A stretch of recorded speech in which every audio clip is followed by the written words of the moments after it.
Friends நேரில் வணக்கம்.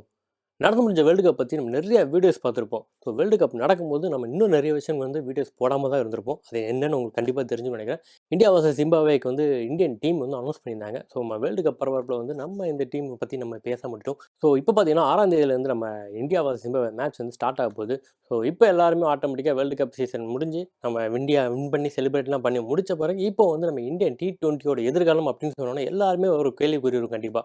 So Rohit சர்மாவா இருக்கட்டும் அண்ட் விராட் கோலியா இருக்கட்டும், ஜடேஜாவா இருக்கட்டும், இப்போ ரீசென்ட்டா அஸ்வின் கூட தன்னோட ரிட்டயர்மெண்ட்ட அனௌன்ஸ் பண்ணியிருக்காரு.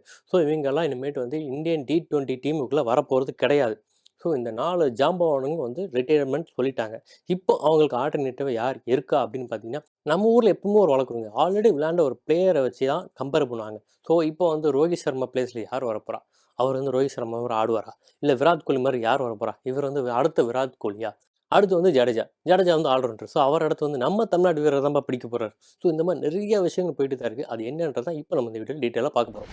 ஓகே. ஃபர்ஸ்ட் டீம் அனௌன்ஸ் பண்ண பிறகு நமக்கு எல்லாருக்கும் தெரிஞ்ச ஒரே விஷயம் என்னன்னு பார்த்தீங்கன்னா, எதற்காக ருத்துராஜா கேப்டனா போடல. இது ஒரு சிஎஸ்கே ஃபேனா நான் சொல்லல. சிஎஸ்கே வீடியோ போடுறோன்றக்காக நம்ம சொல்ல போறது கிடையாது. ஏன்னா ஆல்ரெடி ஏசியன் டோர்னமெண்ட்ல நம்ம ருத்துராஜ் தான் இந்தியன் டீம் வழிநடத்திருப்பாரு. கோல்டு மெடலும் வாங்கிட்டு வந்திருப்பாரு. அது நமக்கு எல்லாம் தெரிஞ்ச விஷயங்கள் தான். அப்படி இருக்கும்போது ஃபியூச்சர்ல இந்தியன் T20 கேப்டனா இருக்கக்கூடிய கேப்பபிள் கண்டிப்பா ஹர்திக் பாண்டியா, பும்ரா நிறைய பேர் சொல்லலாம். நம்ம சூரியகுமார் யாதவும் சொல்லலாம். ஆனா அவங்கலாம் டீம்ல இல்லாத பட்சத்தில், டீம்ல இருக்கக்கூடிய ஒரு ஆள் பார்த்தீங்கன்னா, கண்டிப்பா நம்ம ருத்துராஜ் கெய்க்வாட சொல்லி தான் ஆகணும். ஆனா அவருக்கு கேப்டன்ஷிப் குடுக்காம கில்லுக்கு குடுத்துருக்காங்க. என்ன பொறுத்தவரைக்கும் கில்லா, கெய்க்வாடா அப்படின்னு பார்த்தீங்கன்னா, T20 மட்டும் பார்த்தீங்கன்னா, கண்டிப்பா நான் ருத்துராஜ் தான் சப்போர்ட் பண்ணுவேன். ஏன்னா ஒன் டே ஆர் டெஸ்ட்ன்னா கண்டிப்பா கில்லோட அவர் பெர்ஃபார்மன்ஸ் எல்லாருக்குமே தெரியும். ஸோ அத நம்ம யாரும் மறுக்க போறதில்ல. ஆனா T20ன்னு வரும்போது, கண்டிப்பா இவருக்கான அந்த இடத்த குடுத்துருக்கலாமோன்னு தான் தோணுது. ஆனா அதையும் தாண்டி அவங்க வேற ஏதோ விஷயம் கண்டிப்பா பிளான் பண்ணியிருப்பாங்க. அது என்னன்னு நமக்கு தெரியல. அது ஏதோ உங்களுக்கு தெரிஞ்சா கண்டிப்பா கமெண்ட் செக்ஷன்ல மென்ஷன் பண்ணுங்க. இதுல இன்னொரு விஷயம் என்னன்னு பார்த்தீங்கன்னா, இப்போ ஓப்பனிங் அப்படி எடுத்தோம்னா கண்டிப்பா ஜெய்ஸ்வால் இருக்காரு. ஸோ கில் இருக்காங்க. அடுத்து நம்ம ஐபிஎல் ரொம்ப ஃபேமஸான அபிஷேக் ஐயர் இருக்காரு. ஸோ அவரும் கண்டிப்பா ஓப்பனிங்ல தான் இறங்கணும்னு நினைப்பாரு. ஆனா இப்போ கெய்க்வாடும் இருக்காங்க, எல்லாருமே இருக்காங்க. 4, 5 பேர்ல யாரு ஓப்பனிங் இறங்குவாங்க அப்படின்ற டவுட் எனக்கே இருக்கு. ஸோ கன்ஃப்யூஷனா தான் இருக்கு. அந்த பிளேயிங் 11 யாரா இருக்கும்னு சொல்லி நீங்க நினைக்கணும். அதையும் கண்டிப்பா கமெண்ட் செக்ஷன் மென்ஷன் பண்ணுங்க.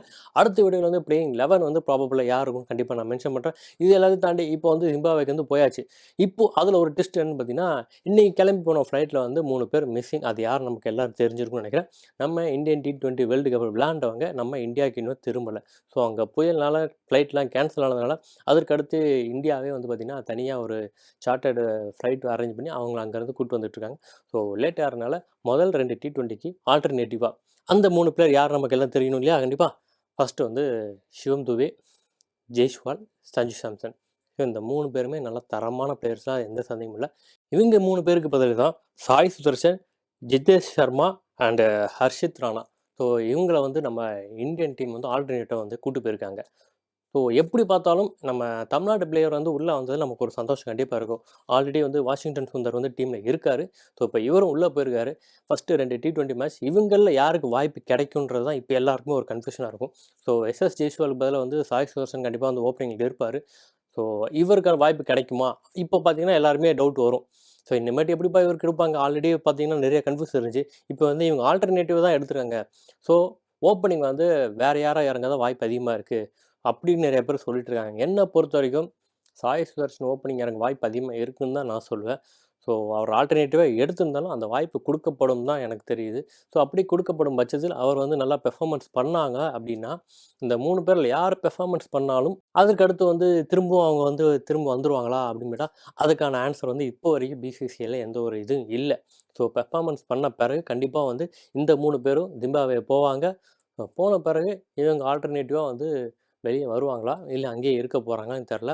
ஆஸ் பெர் நார்ம்ஸ் படி ஒரு பிளேயருக்கு இன்னொரு பிளேயர் போறாங்கன்னா, கண்டிப்பா அந்த பிளேயர் திருப்பி அனுப்பிருவாங்க. இதுதான் நடக்கும்.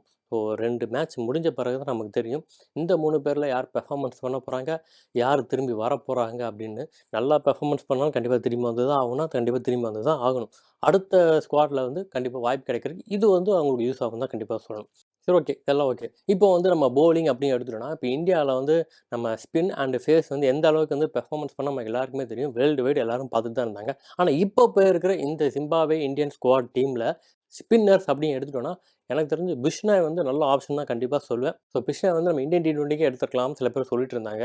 ஸோ அந்த ஆப்ஷன் ஓகே. இருந்தாலும் இன்னும் சில பேருக்கு வந்து வாய்ப்பு கிடைக்கலன்னு தான் கண்டிப்பா சொல்லணும்.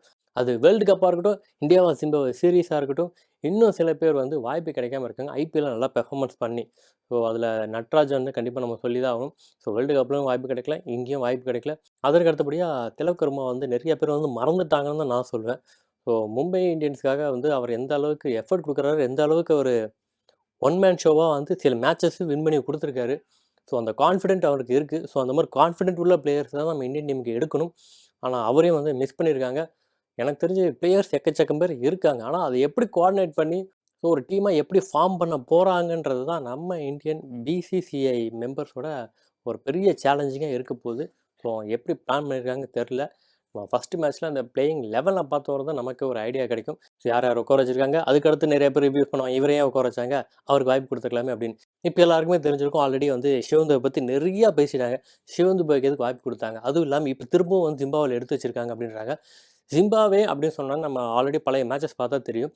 அந்த கிரவுண்டோட மேக்ஸிமம் மீட்டர்ஸ் பார்த்தீங்கன்னா, 69 மீட்டர்ஸ் தான் அதிகபட்சமே. எல்லாமே வந்து எல்லா சைடுமே 70 மீட்டர்ஸ்க்கு உள்ள தான் இருக்க போது. ஸோ அது வந்து நம்ம இந்தியன் டீம் பிளேயர்ஸுக்கு கண்டிப்பா ஒரு ப்ளஸ் பாயிண்ட்டா இருக்கும். 2வது பிட்ச்சுன்னு பார்த்தீங்கன்னா, அது பவுலிங்க்கு அண்ட் பேட்டிங் 2த்துக்குமே சாதகமா இருக்கும்னு சொல்லியிருக்காங்க. ஸோ எப்படி பார்த்தாலும் வெஸ்ட் இண்டீஸ் மாரி அதுவும் கொஞ்சம் ஸ்லோ பிட்ச்சா தான் இருக்கும். ஸோ பக்கத்திலேயே தான் சவுத் ஆஃப்ரிக்கா இருக்கு. ஸோ சவுத் ஆஃப்ரிக்கான்னு சொன்ன மாரி நெறைய பேர் என்னதான் அது வந்து ஃபாஸ்ட் பிட்ச்சா இருக்கும்னு நம்ம எதிர்பார்ப்போம். ஸோ ஃபாஸ்ட்டுக்கு செட் ஆகுதோ இல்லையான்னு தெரியல. ஆனா கண்டிப்பா வந்து பவுலிங்க்கு செட் ஆகும்னு சொல்லியிருக்காங்க. அது ஆஸ் யூசுவல் ஃபேஸா இருக்கலாம், ஸ்பின்னா இருக்கலாம். ஆனா இப்போ வரைக்கும் எதுவுமே நம்ம கெஸ் பண்ணாம சிச்சுவேஷன் தான் இருக்கும். ஏன்னா நம்ம வேர்ல்டு கப்பே பார்த்தீங்கன்னா, யுஎஸ்ல எப்படி இருப்போம், வெஸ்ட் இண்டீஸ்ல எப்படி இருக்கும்னு நம்ம கெஸ் பண்ணியிருந்தோம்.